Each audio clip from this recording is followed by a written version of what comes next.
এখানে সিটি কর্পোরেশনের লোকজন এইভাবে যে পানি হয়ে থাকে আসে না, ওদের ড্রেনগুলো পরিষ্কার নয় ঠিকভাবে। এখানে আমরা ব্যবসা বাণিজ্যের জন্য খুব সমস্যা হয়।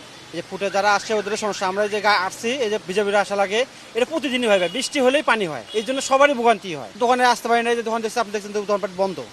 তো এই জন্য আসলে সিটি কর্পোরেশন যদি আপনারা ড্রেনটা ব্যবস্থা করে দেয়, যদি ঢাকা কলেজের ভিতরে ড্রেনটা করে দেয়, তাহলে আপনারা এখানে ভোগান্তি কেউ পাবে না, জনগণের সুবিধা হবে।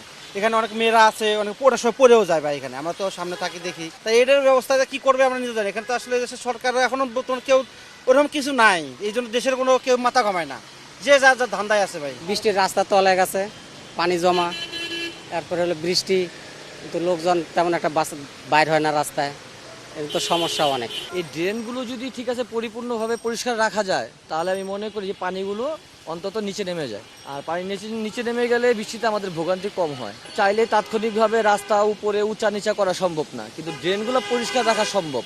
যদি সিটি কর্পোরেশন এই বিষয়টা খেয়াল রাখে, তাহলে ড্রেন রাস্তায় পানিটা কম জমলে আমাদের জন্য খুব ভালো হয়, চলাফেরার জন্য খুব আমাদের সাধারণভাবে আমরা সুন্দরভাবে চলাফেরা করতে পারি। আসলে গাফলতি তো অবশ্যই বটেই কিছুটা আছে, কারণ হচ্ছে দেশের বিভিন্ন দেশে কান্ট্রি তো ঘোরাফেরা করেছি, এরকম তো আর দেখা যায় না যে এত পানি জমে।